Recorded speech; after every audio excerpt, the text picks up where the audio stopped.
අයිබෝවන්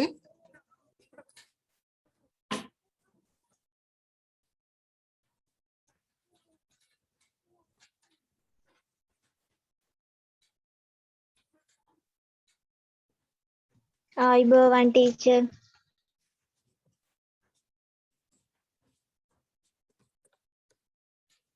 හරි දැන් අපි එදා හෙව්වේ විද්‍යුත් උපකරණයක ක්ෂමතාවය. මම කියන බලන්න ක්ෂමතාවය හොයන සමීකරණය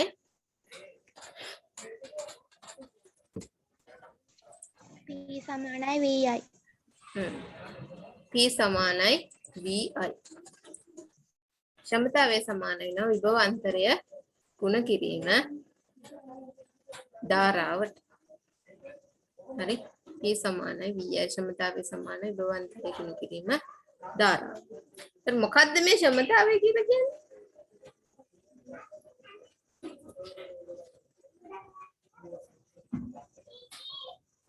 මොකද්ද ක්ෂමතාවය කියලා කියන්නේ? ඒකක කාලයකදී සිදු කරන කාර්ය ප්‍රමාණය. ඒකක කාලයකදී සිදු කරන කාර්ය ප්‍රමාණය තමයි ක්ෂමතාවය කියලා කියන්නේ. හරි? ඒකක කාලය කියන්නේ තත්පර එකක්. තත්පර එකකට කොච්චර කාර්ය ප්‍රමාණයක් සිදු කරනවද එම විද්‍යුත් උපකරණය කියන එක තමයි මේ VI කියන සමීකරණයෙන් හොයන්නේ. එතකොට V කියන්නේ විභවාන්තරය. විභවාන්තරය මනින එකේ වෝල්ට් V අකුරෙන් දාන්න. I කියන්නේ විද්‍යුත් ධාරාව. විද්‍යුත් ධාරාව මනින්නේ ඇම්පියර් වලින්. හරි? A කියන සංකේතය. ක්ෂමතාවය එනවා වොට් වලින්. W තමයි අපි වොට් කියන එකට දාන්නේ. ඒ දෙක පටලව ගන්න එපා. වෝල්ට් කියන්නේ V, වොට් කියන්නේ W. හරි? එහෙනම් මේ එන්නේ තත්පරයකට එම විද්‍යුත් උපකරණය කොච්චර කාර්යයක් කරනවද කියන එක. හරි? එතකොට යම්කිසි කාලයක් තුල අපි මේ විද්‍යුත් උපකරණය ක්‍රියාත්මක කරනවා. දැන් විදුලි බල්බයක් ගත්තොත් අපිට අපි හිතමු ඒක රෑ දැම්මහම අපි උදේ තමයි ආයේ නිවන්නේ කියලා. ඒකට පැය 7ක් 8ක් වගේ කාලයක්වත් වෙනවා. හරි? දැන් බ්ලෙන්ඩර් එකක් ගත්තා. ඒක සමහර විට විනාඩි 10ක් විතර දිනකට ක්‍රියාත්මක වෙන්න පුළුවන්. එතකොට ඒ වගේ එක් එක් විදුලි උපකරණ ක්‍රියාත්මක වන යම්කිසි කාලයක් තියෙනවා. ඒතර ඒ කාලය තුල කොච්චර විද්‍යුත් ශක්තියක් වැය වෙනවද කියලා අපි හොයන්න ඕනේ. හරි විද්‍යුත් උපකරණවලදී වැය වෙන විද්‍යුත් ශක්තිය. එතකොට අපි දැන් ක්ෂමතාවය කියලා කියන්නේ ඒකක කාලයකදී වැය වෙන ශක්ති ප්‍රමාණය. හරි තත්පර එකකට වැය වෙන ශක්ති ප්‍රමාණය තමයි ක්ෂමතාවය කියලා කියන්නේ. එහෙනම් අපි හිතමු මේක අපි තත්පර 100ක් පත්තු කරලා තියෙනවා කියලා. නැත්නම් ඒ උපකරණයක් නම් ක්‍රියාත්මක කරනවා කියලා. ඒකට එහෙනම් 100න් වැඩි කරාම එනවා වැය වෙන මුළු විද්‍යුත් ශක්ති ප්‍රමාණය. හැදෙන්නේ එහෙනම් අපිට විද්‍යුත් උපකරණවල වැය වෙන මුළු ශක්ති ප්‍රමාණය හොයන්න වෙන්නේ ක්ෂමතාවය කියන එක අපි වැඩි කරනවා කාලය. හරි තත්පර එකකට තමයි අපි කිව්වේ P කියලා. තත්පර එකකට වැය වෙන ශක්ති ප්‍රමාණය P. ඒක අපි කාලයෙන් වැඩි කරනකොට එනවා වැය වූ මුළු ශක්ති ප්‍රමාණය. මුළු ශක්තිය අපි දාන්නේ E වලින්. කැපිටල් E වලින් තමයි දාන්නේ වැය වෙන ශක්ති ප්‍රමාණය. එහෙනම් අපි සමීකරණයක් ගොඩනගා ගන්න පුළුවන්. E සමානයි P ගුණ කිරීම T. E සමානයි PT කියලා. දැන් ක්ෂමතාවයේ කාලයෙන් ගුණ කරාම වැය වෙන මුළු ශක්ති ප්‍රමාණය එනවා. ඒකට අපි දන්නවා P සමානයි VI. ක්ෂමතාවය කියලා කියන්නේ විභව අන්තරය ගුණ කිරීම ධාරාව. ඒත් මෙතන P වෙනුවට අපිට VI කියන එක දාන්න පුළුවන්. හරි? ක්ෂමතාවය වෙනුවට VI කියන එක දාන්න පුළුවන්. එහෙනම් තව සමීකරණයක් ගොඩනගා ගන්න පුළුවන්. E සමානයි VIT. E සමානයි VIT. හරි? ක්ෂමතාවය මුළු කාලයෙන් වැඩි කරාම මුළු ශක්ති ප්‍රමාණය එනවා. එතකොට කෙලින්ම ක්ෂමතාවය දීලා නැත්තම් අපිට දීලා තියෙන විභවාන්තරය සහ ධාරාව පමණක් නම් E සමානයි VIT කියන සමීකරණය භාවිතා කරන්නත් පුළුවන්. හරි. එතකොට මේ ක්ෂමතාවය දීලා තියෙනවා නම් කෙලින්ම ඒක කාලයෙන් ගුණ කරලා අපිට කියනවා නම් පැයක් මේ උපකරණය පැයක් ක්‍රියාත්මක කරනවා. එහෙනම් පැයෙන් වැඩි කරන්න ඕනේ. හැබැයි ඒකේ මතක තියාගන්න තත්පරයකට වැය වෙන කාලය ශක්ති ප්‍රමාණය තමයි P ක්ෂමතාවය කියලා කියන්නේ. එහෙනම් අපි තත්පර ගණනින් තමයි ගුණ කරන්න ඕනේ. එහෙනම් කාලය තත්පර වලින් ආදේශ කළ යුතුයි. හරි? කාලය තත්පර වලින් ආදේශ කරන්න ඕනේ. හරි නේද? එහෙනම් මිනිත්තුවක් නම් මිනිත්තු එකක් ගුණ ක්‍රියාත්මක කරනවා කියලා කිව්වොත් වැඩි කරන්න ඕනේ අපි කියන්නේ 60 නේ මිනිත්තුවට තත්පර 60 එහෙනම් 60න් වැඩි කරන්න ඕනේ. එතකොට පැයට මිනිත්තු තියෙනවා 60. හරි මිනිත්තුවට තත්පර 60යි පැයට මිනිත්තු 60යි. පැයට තියෙනවා තත්පර 3600යි. 60 වැඩි කිරීම 3600ක් තියෙනවා. එතකොට ඔන්න ඔය ටික අවශ්‍ය වෙනවා ඉදිරියේදී ගැටලු විසඳීම සඳහා. හරි. නම් මාතෘකාව දාගන්න විද්‍යුත් උපකරණවලදී වැය වෙන විද්‍යුත් ශක්තිය. විද්‍යුත් උපකරණවලදී වැය වෙන විද්‍යුත් ශක්තිය. එනව නේද? ලියගන්න.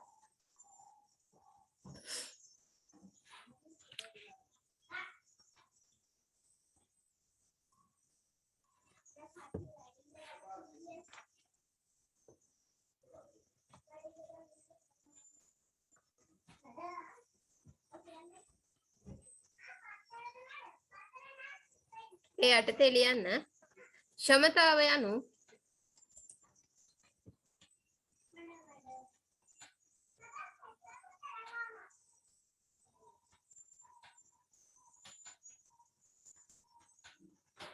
යම් උපකරණයක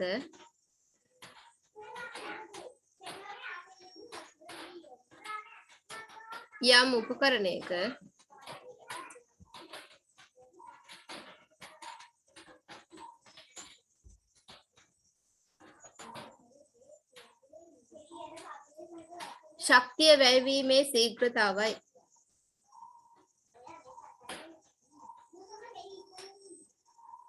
ශක්තිය වැයවීමේ ශීඝ්‍රතාවයි.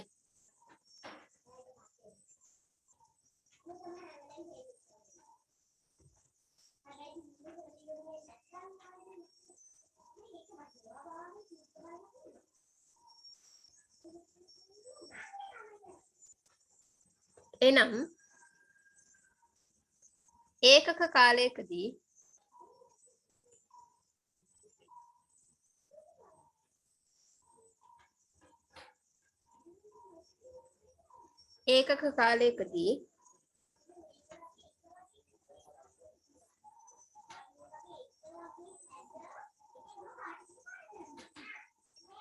වැය වෙන ශක්ති ප්‍රමාණයයි.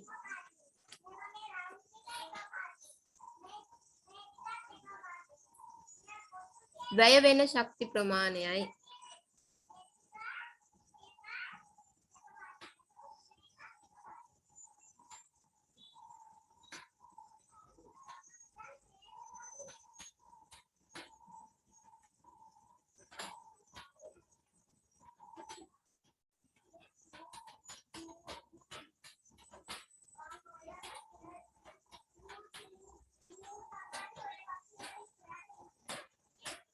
එම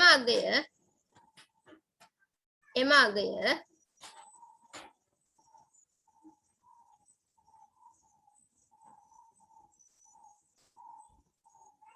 උපකරණය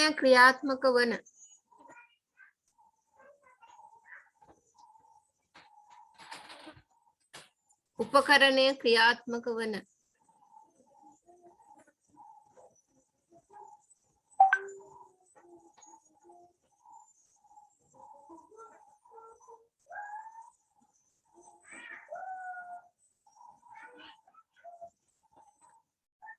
කාලයෙන් ගුණ කළ විට. කාලයෙන් ගුණ කළ විට.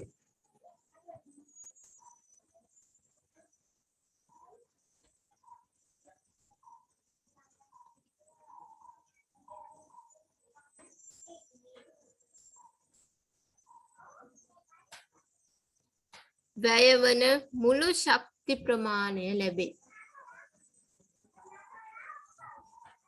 වැයවන මුළු ශක්ති ප්‍රමාණය ලැබේ.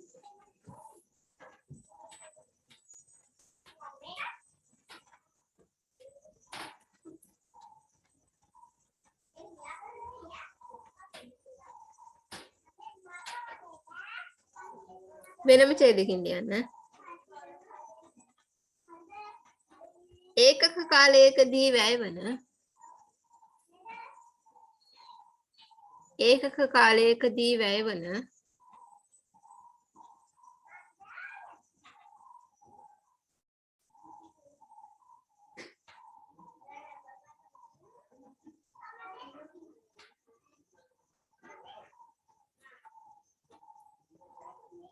විද්‍යුත් ශක්තිය P වන විට. විද්‍යුත් ශක්තිය P වන විට.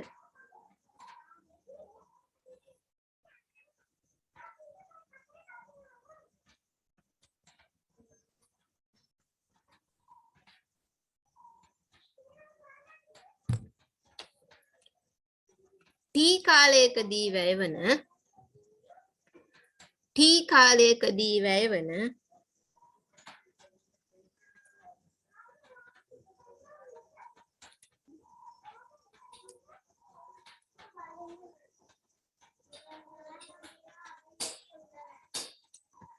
මුළු විද්‍යුත් ශක්ති ප්‍රමාණය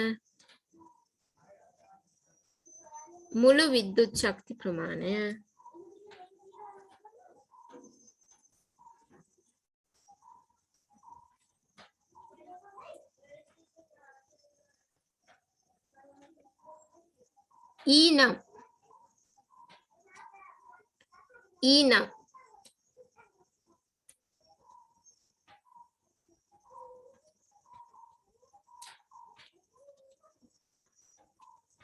පහලින් ලියන්න ඊළඟ රූලේ E සමානයි PT කියන සමීකරණය ලියලා කොටු කරගන්න. E සමානයි PT කියන සමීකරණය ලියලා කොටු කරගන්න.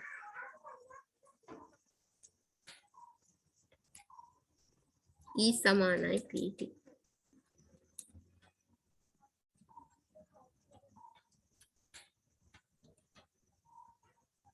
ඊළඟ රූලේ ලියන්න P සමානයි VI බැවින්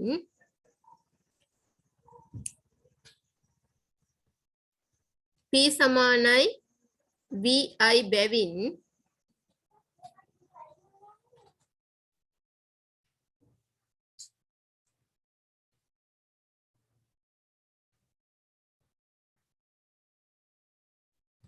මෙන්න මේ තියෙන සමීකරණය ලියලා කොටු කරගන්න. E සමානයි VIT.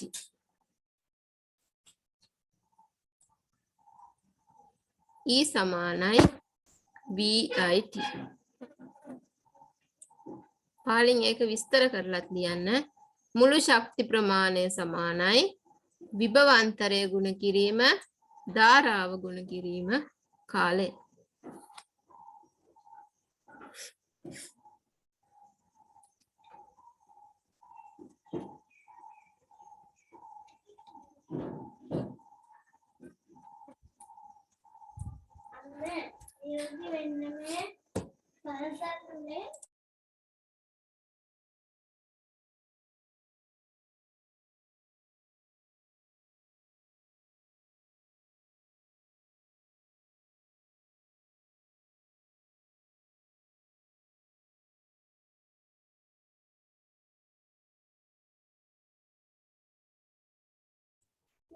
හරි මේ සමීකරණය කටපාඩම් කරගන්න ඕනේ. දැන් අපිට තියෙන්නේ මේක යොදලා ගැටලු විසඳන්න.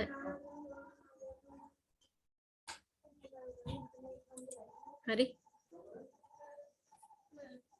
ලියා ගන්න මේ උදාහරණය.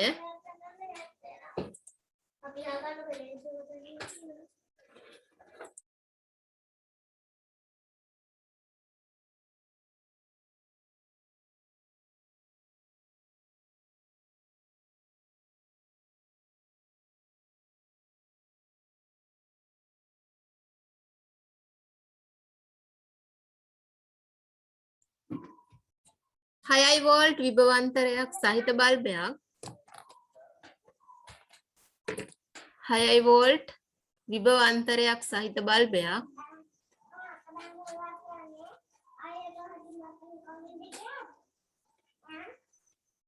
ඇම්පියර් 2ක ධාරාවක් ලබා ගනිමින්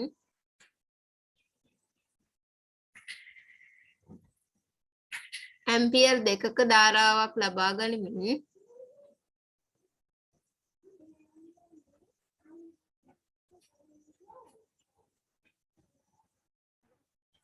විනාඩි 5ක් දැල්වේ නම්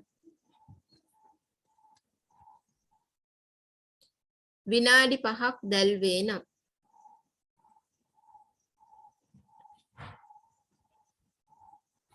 මුළු ශක්ති ප්‍රමාණය සොයන්න. මුළු ශක්ති ප්‍රමාණය සොයන්න.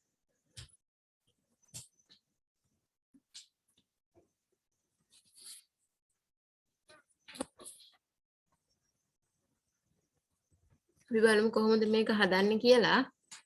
දැන් අපිට ක්ෂමතාවය නෙවෙයි දීලා තියෙන්නේ විභවාන්තරයයි ධාරාවයි. එහෙනම් අපි භාවිතා කරන්න ඕනේ E සමානයි VIT කියන සමීකරණය. E සමානයි VIT.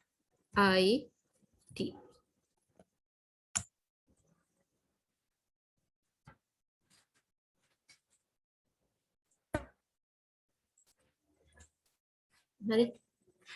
අපිට හොයන්න කියන්නේ E මුළු ශක්ති ප්‍රමාණය තමයි හොයන්න කියන්නේ.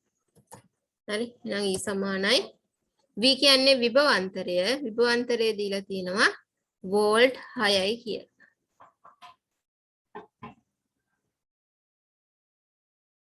හරි. මේක ගුණ කරනවා අපි I. I කියන්නේ ධාරාව.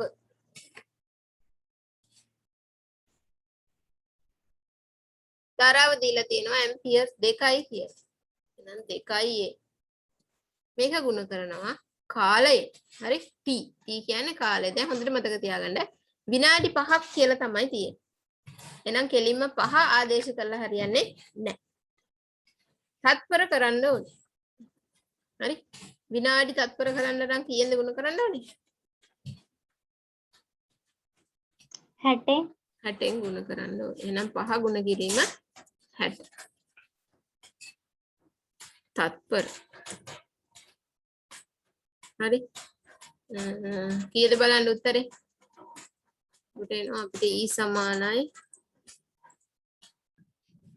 3600 ජූල්.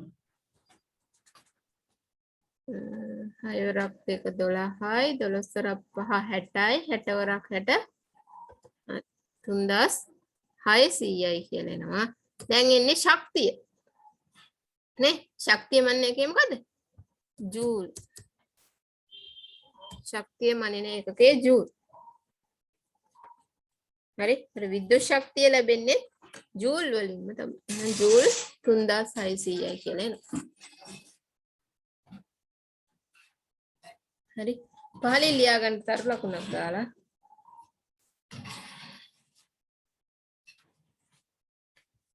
විද්‍යුත් ශක්තියේ ඒකක විද්‍යුත් ශක්තියේ ඒකක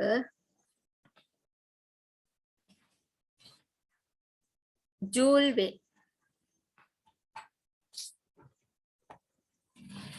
ජූල් වේ.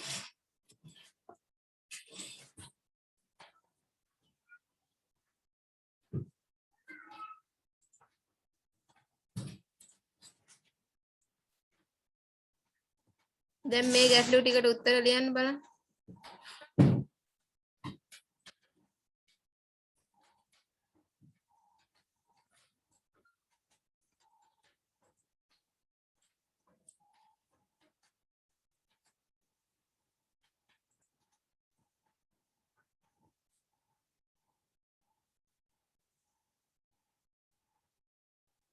පළවෙනි එක.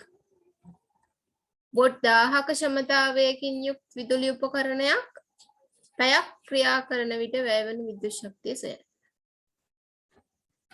වොට් 1000ක ක්ෂමතාවයකින් යුක්ත විදුලි උපකරණයක් පැයක් ක්‍රියා කරන විට වැයවන විද්‍යුත් ශක්තිය සොයන්න.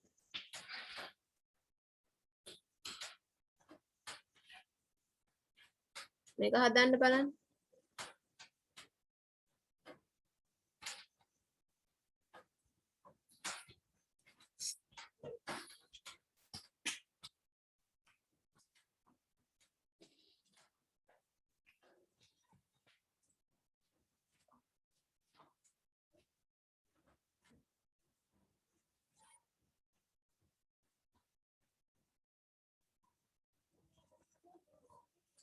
දැන් බලන්න මෙතෙන්දි දීලා තියෙනවා අපිට ක්ෂමතාවය. එහෙනම් අර ක්ෂමතාවයේ සහිත සමීකරණය භාවිත කරන්න පුළුවන්. නේ? E සමානයි PT කියන සමීකරණය භාවිත කරන්න පුළුවන්. මේක විසඳන්න. නේ? කෙනෙම ක්ෂමතාවයේ දීලා තියෙන නිසා. ඒතර ශක්තිය තමයි හොයන්න කියන්නේ E සමාන වෙනවා. P කියන්නේ ක්ෂමතාවය. වොට් 1000යි කියලා දීලා තියෙනවා. ඒක ගුණ කරනවා කාලය. කාලය දැන් පැයයි කියලා තියෙන්නේ. එහෙනම් එක කියන එක ආදේශ කරලා හරියන්නේ නැහැ. හරි. ඒකට අපි දන්නවා පැයට තත්පර තියෙනවා 3600ක්. 3600ෙන් තමයි ගුණ කරන්නේ.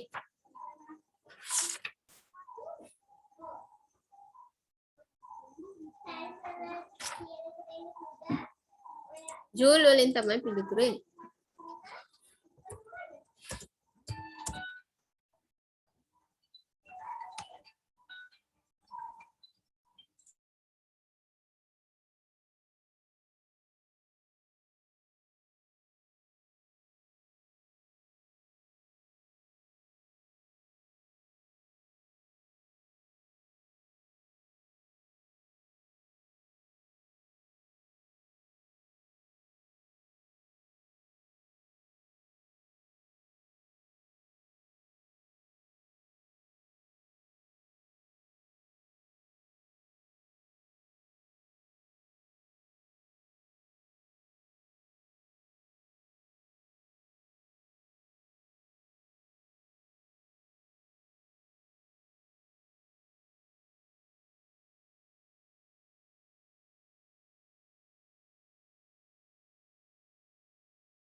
මේක අපිට කිලෝ ජූල් කරලා ලියන්න පුළුවන්.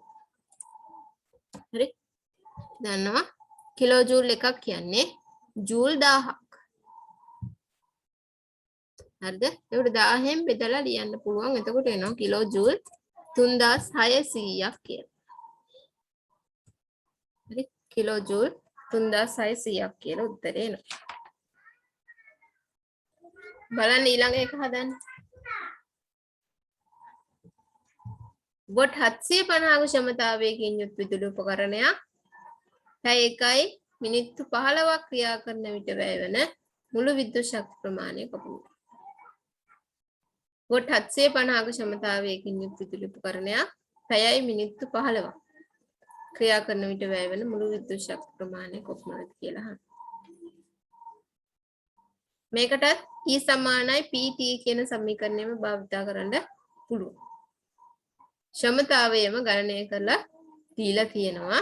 කාලය දීලා තියෙනවා. කාලය තියෙන්නේ පැය සහ මිනිත්තු වලින් තත්පර කරන්න ඕන.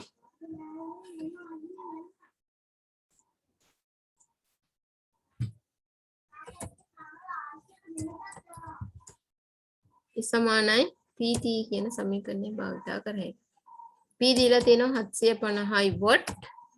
මේක ගුණ කරනවා කාලය පැය 1යි මිනිත්තු 15ක්. හරි. එතකොට පැයට නම් මිනිත්තු 3600ක් තියෙනවා. මිනිත්තු 15ට කීයද?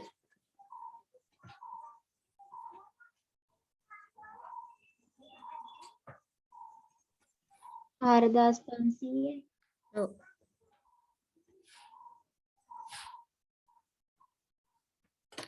පැය මිනිත්තු 15ට 4500ක් තියෙනවා. පැය කාලක්. මිනිත්තු 15ක් කියන්නේ පැය කාලක්. ඒත් පැය කාලෙට තත්පර 900ක් තියෙනවා. ඒක 3600යි 900යි ඔක්කොම 4500යි තත්පර. මේක සුළු කරාම කීයද දෙන්නේ?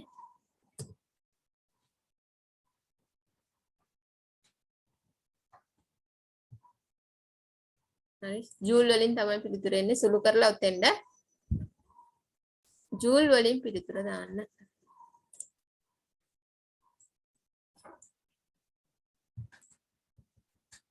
හරි. පිළිතුර දාන්න ජූල් වලින්.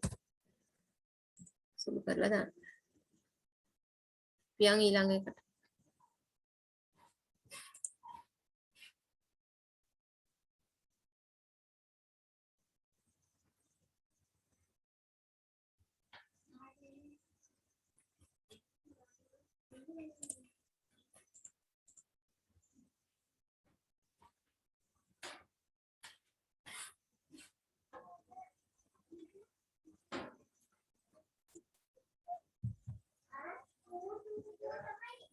තුන්වෙනි එක.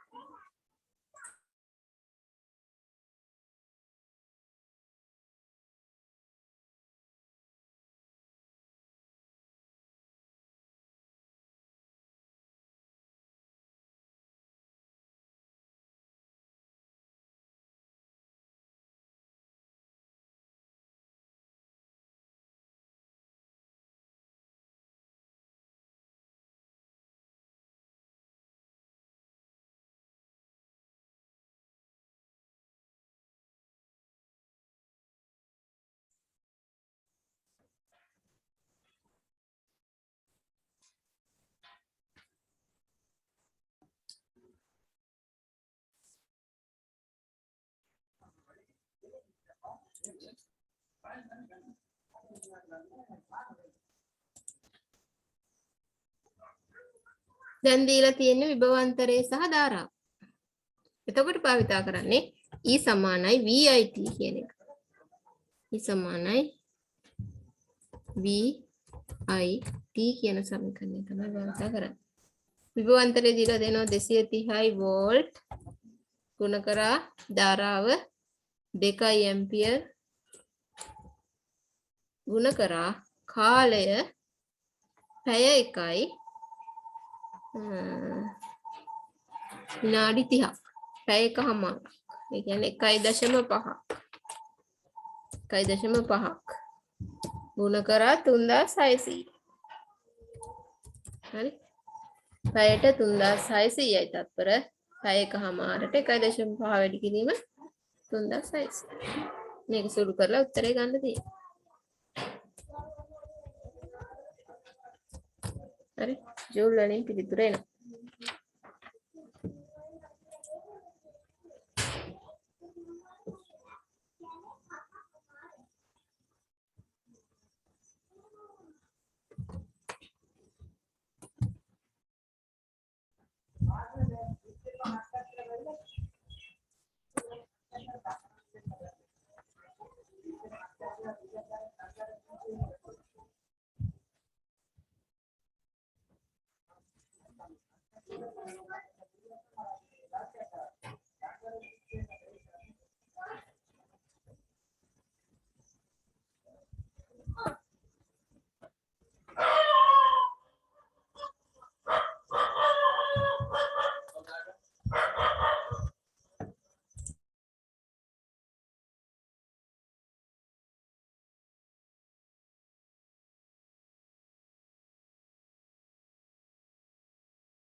බලන්න මේකෙත් දීලා තියෙන විභවාන්තරය සහ ධාරාව. එහෙනම් අපිට E සමානයි VIT කියන සමීකරණය භාවිතා කරන්න පුළුවන්.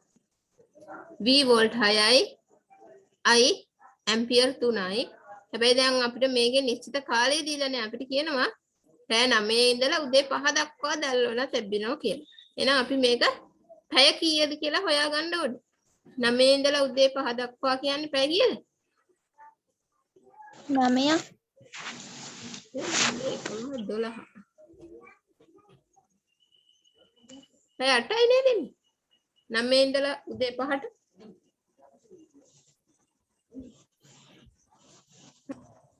බලන්න පැය 8යි එන්නේ. ඔව් ටීචර්.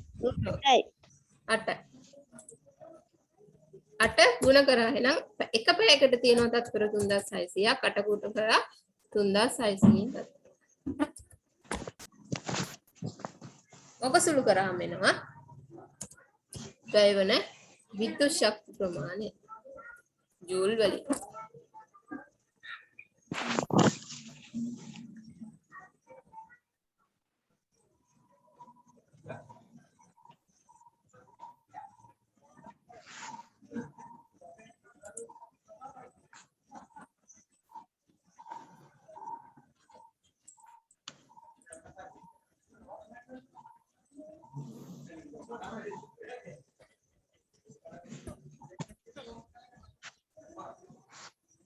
හරි ඊළඟට ඊළඟ කොටසට යමු. දැන් අපි නිවසේ විවිධ විදුලි උපකරණ භාවිතා කරනවා. එකම කාර්යයක් කිරීමට විවිධ උපකරණ භාවිතා කරන අවස්ථාවක් තියෙනවා. හරි දැන් උදාහරණයක් විදිහට ආලෝකය ලබා ගන්න අපි විවිධාකාරයේ බල්බ් වර්ග පාවිච්චි කරනවා. සූත්‍රිකා බල්බ තියෙනවා. ප්‍රතිදීපන බට කියන අර ඉස්තර තිබ්බ අර සුදු පාට දිග බට වගේ බල්බ වර්ගයක්. දැන් නම් ඒව අඩුයි. දැන් CFL තියෙනවා. දැන් ගොඩක් නැඹුරු වෙන LED වලට LED තියෙනවා. මේ වගේ විවිධ උපකරණ එකම කාර්යය කිරීම සඳහා භාවිතා කරන අවස්ථා තියෙනවා. හරි මේ වගේ අපි බලන්න ඕනේ වඩාම කාර්යක්ෂම සහ අඩු විද්‍යුත් ශක්තියක් වැය වන වර්ගය මොකක්ද කියලා. ඒක තමයි අපි දැන් භාවිතා කරන්න පෙළඹෙන්න ඕනේ. අඩු විද්‍යුත් ශක්ති ප්‍රමාණයක් වැය වෙනවා කියලා කියන්නේ. එතකොට අපිට නිවසේ වැය වන විදුලි ඒකක ප්‍රමාණය අඩු කරගන්න පුළුවන්. එතකොට විදුලි බිල අඩු කරගන්න පුළුවන්. හරි. දැන් මේ ඔයාලට මෙතන දීලා තියෙන්නේ එකම ආලෝක ප්‍රමාණ ලබා දෙන බල්බ වර්ග කිහිපයක ක්ෂමතාවය සහ ආයු කාලය. හරි මේ බල්බ සියල්ලගේම බලන්න ක්ෂමතාවය වෙනස්. හැබැයි ලැබෙන ආලෝකය එකමයි. දැන් සූත්‍රිකා බල්බයේ ක්ෂමතාවය වොට් 60යි. වොට් 60 සූත්‍රිකා බල්බයක්. දල්වන විට ලැබෙන ආලෝකයම වොට් 22 ප්‍රතිදීපන බටයකින් ලැබෙනවා. එම ආලෝකයෙන්ම වොට් 11ක් 13ක් අතර ප්‍රමාණයක් වන CFL එකකින් ලබා ගන්න පුළුවන්. එම ආලෝකයෙන් අපිට වොට් 6ක් 8ක් වන LED බල්බ් වලින් මේක බල්බ් නෙවෙයි LED කියන්නේ ආලෝක විභෝජක ඩයෝඩ කියන එක. මේකෙන් LED වලින් අපිට එම ආලෝක ප්‍රමාණයම ලබා ගන්න පුළුවන්. ආයු කාලය ගත්තොත් සූත්‍රිකා බල්බේ ආයු කාලය අඩු. දැන් සූත්‍රිකා බල්බ කියන්නේ ඔය නිවස්වල තියෙන ඇතුලේ සූත්‍රිකාවක් සහිත ෆිලමන්ට් එකක් තියෙන කහපාට බල්බ ඒව. සමහරවල් දන්නවා ඒව සමහරට හෙලවෙන කොටත් අර ෆිලමන්ට් එක ගැලවිලා බල්බ් එක පිච්චෙනවා කියලා කියන්නේ. ඒ බල්බ් ඒව කහපාට ඒව ඉක්මනින් පිච්චෙනවා. දැන් අපි ගොඩක් වෙලා පැය 10ක් 15ක් එහෙම එක දිගට දාලා තිබ්බොත් ඒත් ඒ වගේ පිච්චිලා යන අවස්ථා තියෙනවා. ආයු කාලය ඉතාම අඩුයි. හරි පැය 1200ක් විතර තමයි මේක දැල් වෙන්නේ. ප්‍රතිදීපන බටය පැය 3000ක් තියාගන්න පුළුවන්. CFL එකක් එම ප්‍රමාණයෙම පැය 8000ක් තියාගන්න පුළුවන්. LED එකක් පැය 50000ක් තියාගන්න පුළුවන්. එහෙනම් මේ හැම දැන් ක්ෂමතාවය කියලා කියන්නේ ඒකක කාලයකදී වැය වන විද්‍යුත් ශක්ති ප්‍රමාණය. එහෙනම් අඩුම විද්‍යුත් ශක්තියක් වැය වෙන්නේ LED වලට ආයු කාලයක් ඉතාම වැඩි. හරි ඒ නිසා පිට වඩාම වාසිදායක වෙන්නේ LED. හරි LED භාවිතා කරන එක තමයි වඩාම වාසිදායක හේතුව. ක්ෂමතාවය ඉතාම අඩුයි ආයු කාලය වැඩි. හැබැයි මේ වගේ දැන් CFL බල්බ් වල දන්නෝ පොඩ්ඩක් මිල අධිකයි. ඒ නිසා තමයි ගොඩක් අය අර ගැනීමට පෙළඹෙන්නේ නැත්තේ. මිල අධික වීම නිසා. හැබැයි වාසිදායක වෙන්නේ මූලික වියදම වැඩි වුණාට වාසිදායක වෙනවා මේ CFL සහ LED භාවිතයන්. ඒ වගේම තමයි අනිත් උපකරණ. අනිත් විද්‍යුත් උපකරණ මේ විදිහම ක්ෂමතාවය මම කිව්වා ගහලා තියෙනවා කියලා බලන්න කියලා ඉතින් විද්‍යුත් උපකරණ වල ඒ වගේ ක්ෂමතාවය කොච්චරද වොට් කොච්චරද කියලා ගහලා තියෙනවා. ඒකට හැම තිස්සෙම බලන්න ඕනේ වොට් ප්‍රමාණය අඩු විද්‍යුත් උපකරණ භාවිතා කිරීමට. එතකොට අපිට වැය වෙන විද්‍යුත් ශක්ති ප්‍රමාණය අඩු කරගන්න පුළුවන්. හරි.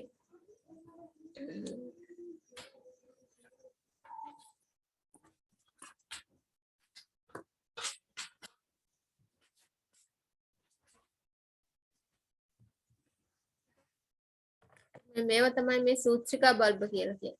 මේවා ඇතුලේ මේ තියෙන සූත්‍රිකාව ඉක්මනින් පිච්චිලා යන්න පුළුවන්. ඊට වඩා CFL එක LED එක වාසිදායක වෙනවා. හරි. ඊළඟට විදුලි උපකරණ භාවිතා කරනකොට සැලකිලිමත් වෙන්න ඕනේ විද්‍යුත් ශක්තිය ඉතිරි කරගන්න. හරි. දැන් මේ කාටුන් එකෙන් මේකෙන් කියන්නේ දැන් මෙයා මේ මොකද කරන්නේ? ශීතකරණයේ දොර අරගෙන ඉන්නව ගොඩක්. එතකොට මේකේ ඇතුළත තියෙන සිසිලස අඩු වෙනවා. ඊපස්සේ නැවත මේක සිසිල් වීම සඳහා අපිට වැඩි විද්‍යුත් ශක්ති ප්‍රමාණයක් වැය කළ යුතු වෙනවා. හරි. එතකොට අපි බලන්න ඕනේ හැම වෙලාවෙම විද්‍යුත් ශක්ති පරිභෝජනය අඩු කර ගැනීම සඳහා.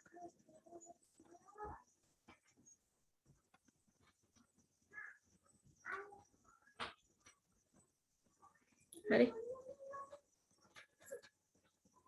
ඊළඟට අපි බලමු නිවසට ලැබෙන විදුලිය. නිවසට ලැබෙන්නේ අපිට හැම වෙලාවෙම මම කිව්වා වෝල්ට් 230ක විභවාන්තරයක් සහිත විදුලි ධාරාවක්. විදුලි ධාරා වර්ග දෙකක් තියෙනවා. සරල ධාරාව සහ ප්‍රත්‍යාවර්ත ධාරාව. මේ නිවසට ලැබෙන්නේ ප්‍රත්‍යාවර්ත විදුලි ධාරාවක්. වෝල්ට් 230ක ප්‍රත්‍යාවර්ත විදුලි ධාරාවක් තමයි නිවසට එන්නේ. හරි. ඒතර මේ විදිහට නිවසට ලැබෙන විදුලිය අපි නිවස ඇතුලේ පරිපථයක් මගින් එක් එක් විදුලි උපකරණ භාවිතා කිරීම සඳහා බෙදා හරිනවා. හරි. ඒකට නිවසක් තුල මේ විදිහට පරිපථ සටහනක් තියෙනවා. පරිපථයක් තුල තමයි නිවස තුල විදුලි ධාරාව ගලා යාම සිද්ධ වෙන්නේ. ඒකට අපි කියනවා ගෘහ විද්‍යුත් පරිපථය කියලා. නිවස තුල තිබෙන විදුලි පරිපථය ගෘහ විද්‍යුත් පරිපථය. මේ විදුලිය නිෂ්පාදනය කරන්නේ විදුලි බලාගාර තුල. ලංකාවේ විවිධාකාර විදුලි බලාගාර තියෙනවා. ජල විදුලි බලාගාර, තාප විදුලි බලාගාර, සුළං විදුලි බලාගාර. ඒ වගේ නිෂ්පාදනය කරන විදුලිය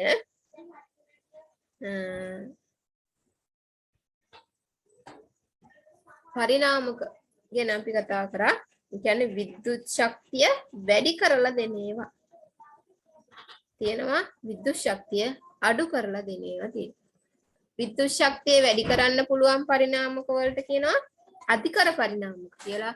විද්‍යුත් ශක්තිය අඩු කරන්න පුළුවන් පරිණාමක වලට කියනවා අවකර පරිණාමක කියලා. ඒතර විදුලි බලාගාරවල නිෂ්පාදනය කරන විදුලිය අධිකර පරිණාමක මගින් ඉහළ විභවයකට වැඩි කරලා ජාතික විදුලි බල ජාලය මතට එක් කරලා තමයි දිවයින පුරාම බෙදා හැරීම සිද්ධ කරන්නේ. හරි. ඒතකොට ඒ විදිහට ඊළඟට ප්‍රදේශයෙන් ප්‍රදේශයට උප බෙදා හැරීමේ මධ්‍යස්ථාන පිහිටවලා තියෙනවා. දැන් අපිට නම් එන්නේ කොහෙන්ද? මින්නේරි නේ. විදුලිය බෙදා හරින්නේ. එතකොට ඒ උප බෙදා හැරීමේ මධ්‍යස්ථානවලදී ඒ ඉහළ විභවයක් සහිත හරි ඉහළ විභවාන්තරයක් සහිත විදුලිය නැවත අඩු කරලා දෙනවා. හරි අවකර පරිණාමක යොදාගෙන අඩු විභවයකට අඩු කරලා නිවසට වෝල්ට් 30ක 230ක හරි sorry වෝල්ට් 230ක 30ක නෙවෙයි වෝල්ට් 230ක විභවයක් නිවසට සපයන එක ප්‍රත්‍යාවර්ත ධාරාවක්. ඒකේ සංඛ්‍යාතය හර්ට්ස් 50ක් වෙනවා. හරි හර්ට්ස් 50ක සංඛ්‍යාතයකින් යුක්තව නිවසට ලැබෙන. හරි එතකොට මෙන්න මේ විදිහට එන විදුලිය නිවස තුල තියෙන පරිපථයක්. මේ පරිපථය තුලින් බෙදා හරිනු ලබනවා. හරි එතකොට මේ නිවස තුල තියෙන පරිපථයේ එක් එක් කොටස් ඔයාලා දැනගෙන ඉන්න ඕනේ. හරි මෙන්න මේ විදිහට තමයි තියෙන්නේ. දැන් එන තැන දාන්න නේ. දැන් විදුලි කණුවක් තියෙනවා. විදුලි රැහැන් යන. ඒකට ඒ එක කණුවකින් එක රැහැනක් නිවස තුලට එනවා. එතකොට මේ කොටස් දැකලා ඇති නිවස එළිය තමයි තියෙන්නේ මේ විදුලි මීටරේ තියෙන. ඒකට ඒකෙන් තමයි දැන් ඒක අපිට ඒකේ අර කැරකෙනවා පේන ඉලක්කම්. අපි විද්‍යුත් ශක්තිය නිවස තුළ භාවිතා කරනවා නම් මේකේ එමාගේට අදාළව කවුන්ට් එක. හරි. ඒකට අපි කියන්නේ විදුලි මීටරය කියලා. ඒ විදුලි මීටරේ නැවත රැහනක් නිවස තුලට ගන්න. ඒකට ඒවා නිවස තුලදී ස්විච් වලට යනවා. ඊළඟට කෙවෙනි වලට යනවා. ඒ විදිහට වෙනත් විදුලි උපකරණ භාවිතා කිරීම සඳහා අපිට මේව යොදා ගන්න පුළුවන්. හරි. ඒකට මෙන්න මේ එක් එක් කොටස් වලට කියන නම් තියෙනවා. දැන් අපි ඔය ඉංග්‍රීසියෙන් කිව්වම නෝව දන්නවා. ස්විච් එක නේ මීටරේ ඊළඟ ට්‍රිප් ස්විච් එක මේන් ස්විච් එක කොහොම කියපුවාම දන්නවා. හැබැයි මේවට කියන සිංහල නම් ටිකක් තියෙනවා. හරි මේ සිංහල නම් ටික ඉගෙන ගත යුතු වෙනවා.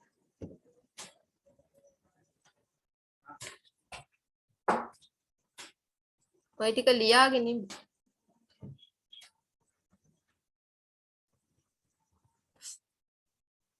දාගන්න මාතෘකාව විද්‍යුත් උපකරණවල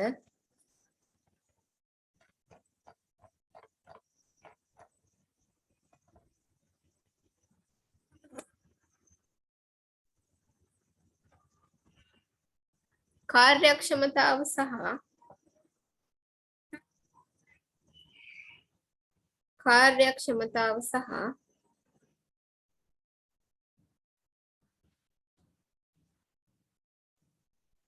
බල ශක්ති සංරක්ෂණය.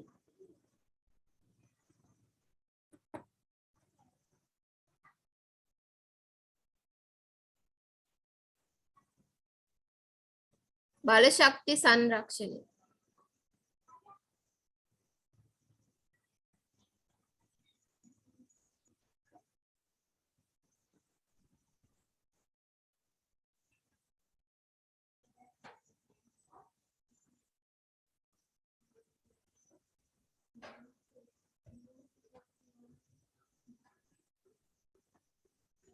ඒ අඩතේ ලියන්න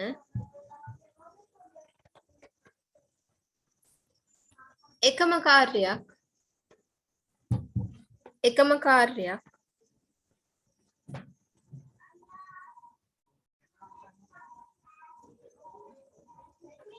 ඉටු කර ගැනීම සඳහා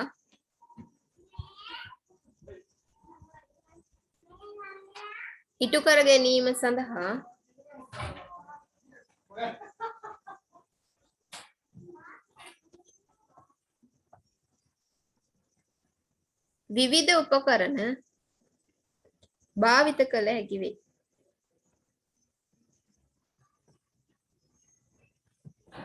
විවිධ උපකරණ භාවිත කළ හැකි වේ.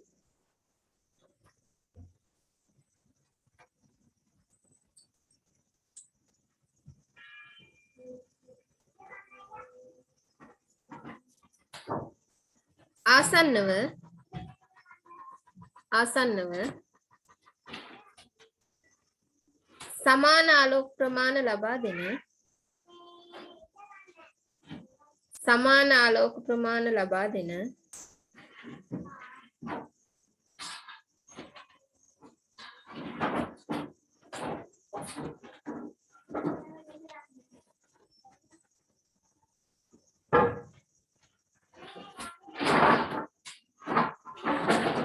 බල්බ වර්ග කිහිපයක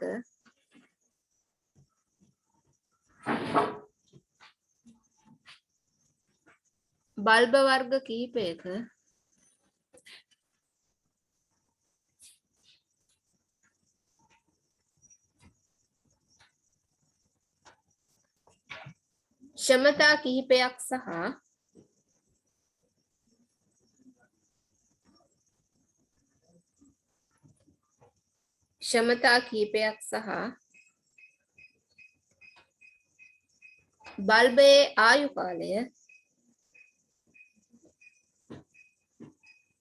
බල්බයේ ආයු කාලය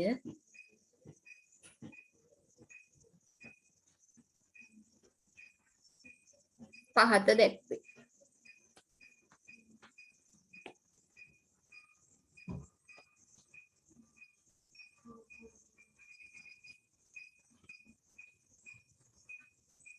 දැන් මේ වගුව ඇඳ ගන්න.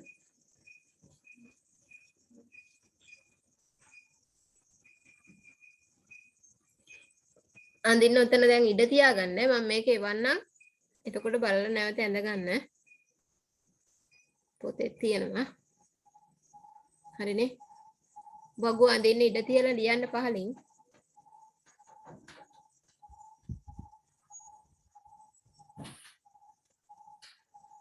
මේ අනුව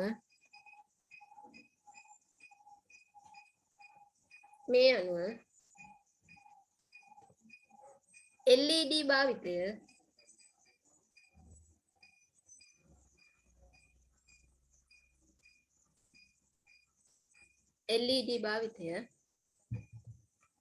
ඉතාම වාසිදායක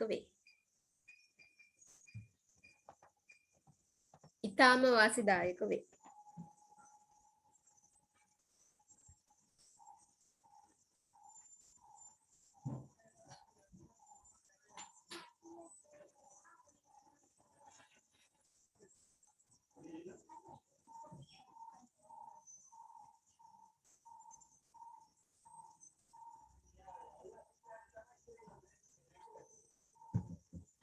වෙනම ඡේදකින් එමෙන්ම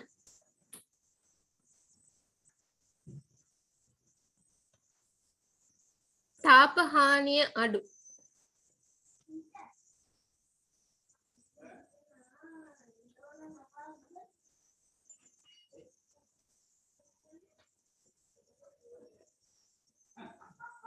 විදුලි උපකරණ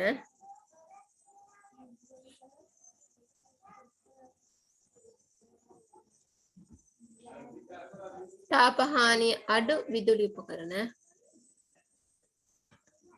වඩා කාර්යක්ෂම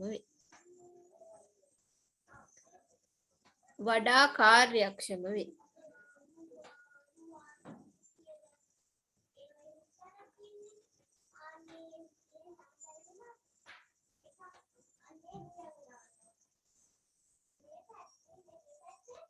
ජලය රත් කිරීම සඳහා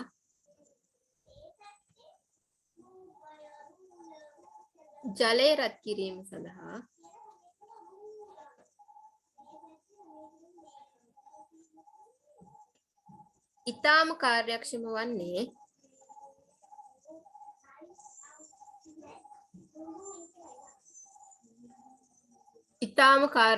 වන්නේ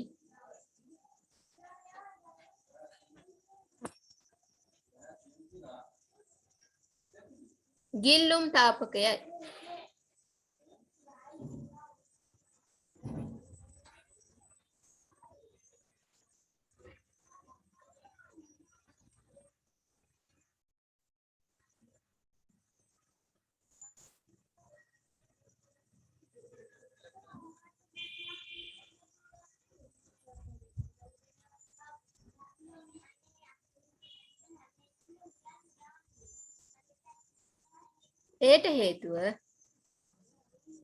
එයට හේතුව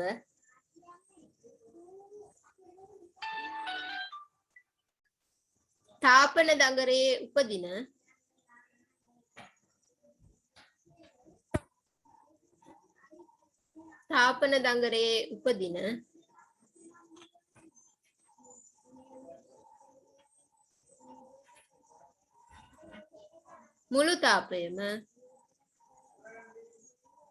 මුළු තාපයම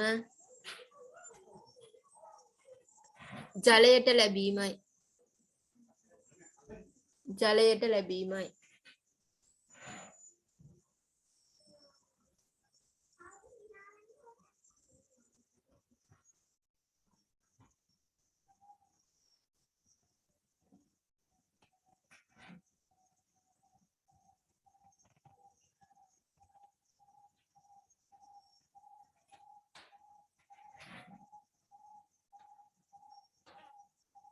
ඊළඟ කරුණ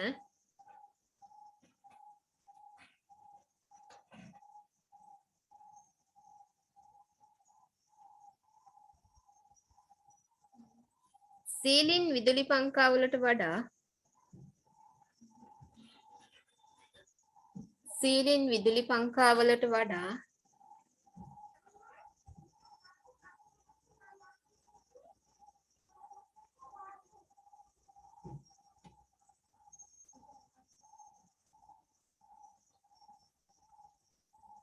මේස විදුලි පංකා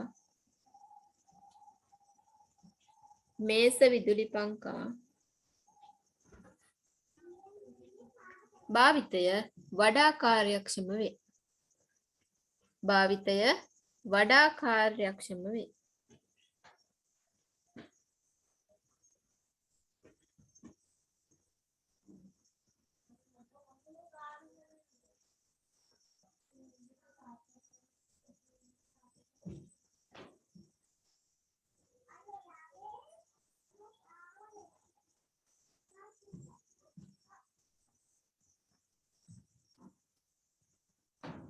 වෙනම ඡේදකින් ලියන්න. හැකි සෑම විටම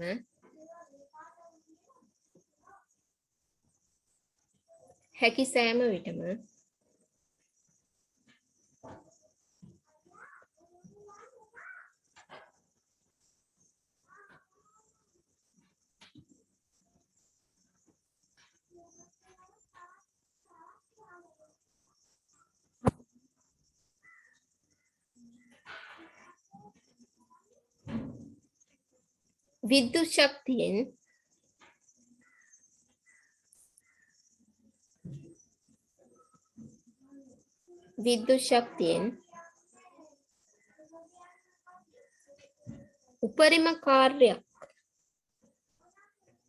උපරිම කාර්යයක්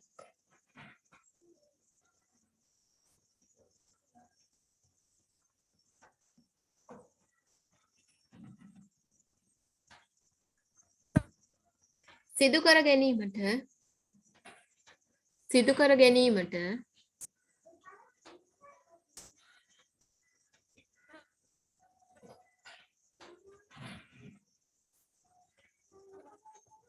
වැඩි කාර්යක්ෂමතාවයකින් යුත්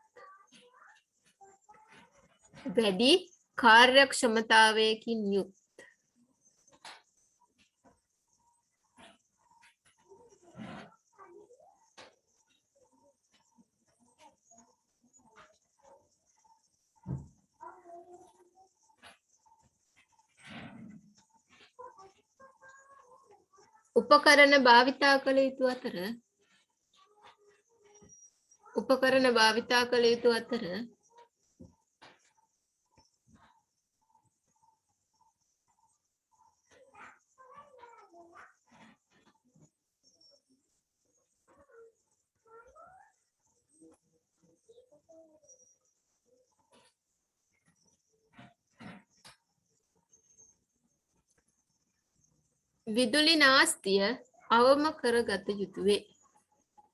විදුලි නාස්තිය අවම කරගත යුතුවේ.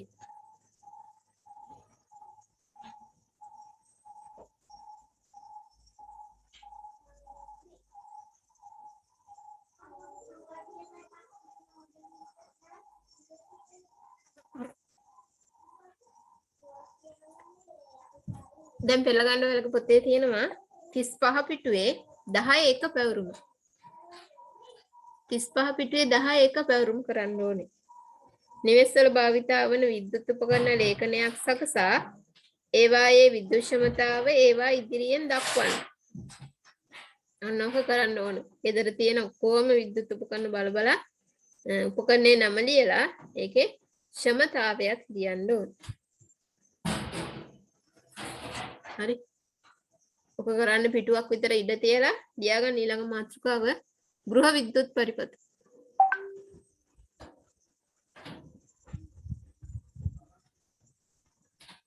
ගෘහ විද්‍යුත් පරිපථ.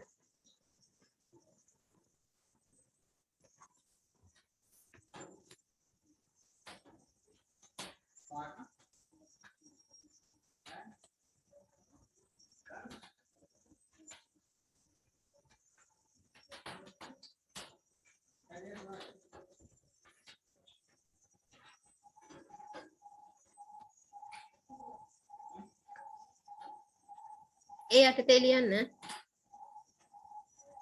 නිවසේ ඇති විදුලි උපකරණ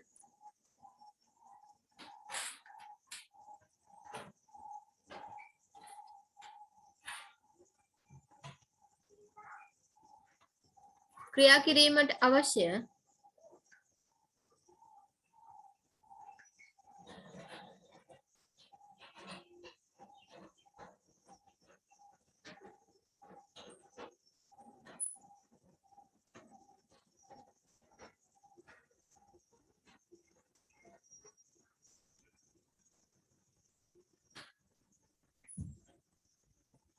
ක්‍රියා කිරීමට අවශ්‍ය විදුලිය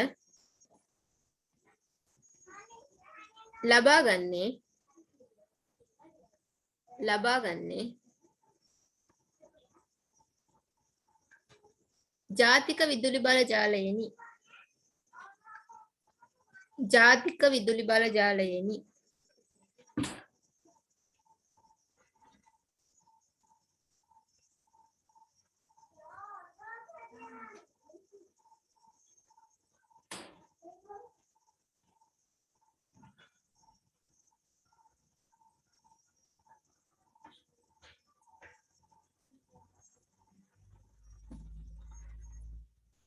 විදුලි බලාගාර වලින්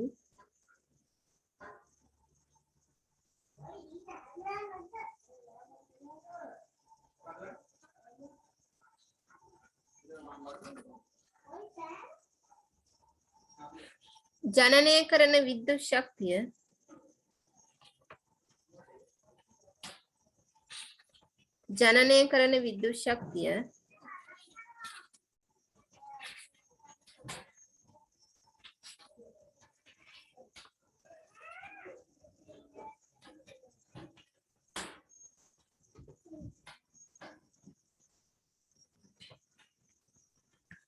ජාතික විදුලි බල ජාලය මගින්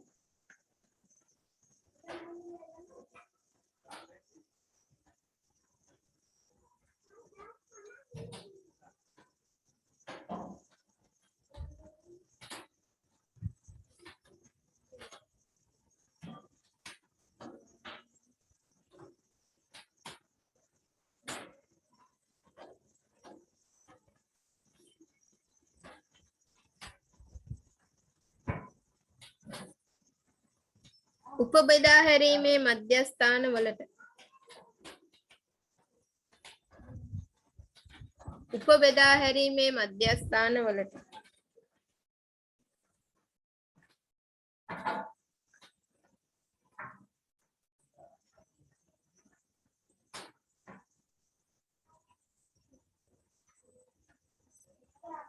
ලබා දී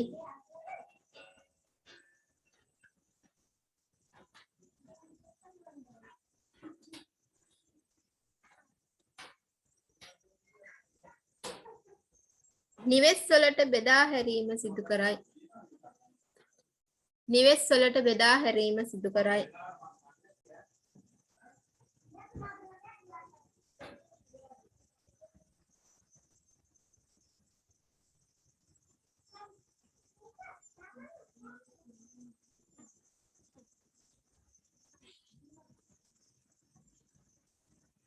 වෙනම ඡේදකින් ලියන්න. නිවසට ලැබෙන්නේ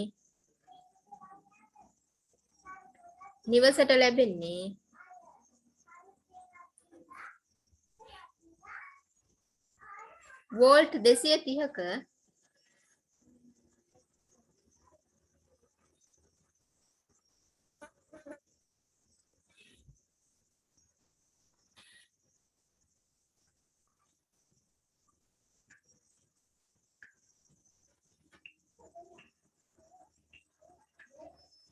ප්‍රත්‍යාවර්ත ධාරාවකි.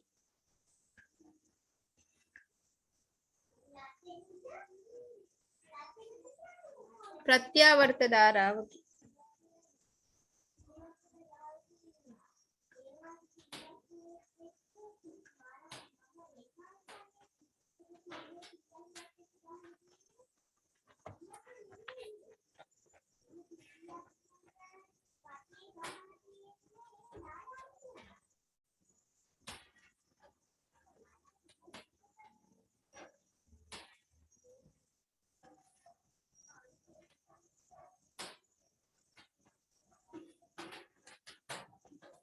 ඊළඟට බලමු අපි නිවසේ තියෙන ගෘහ විද්‍යුත් පරිපථයේ කොටස් මොනවද කියලා.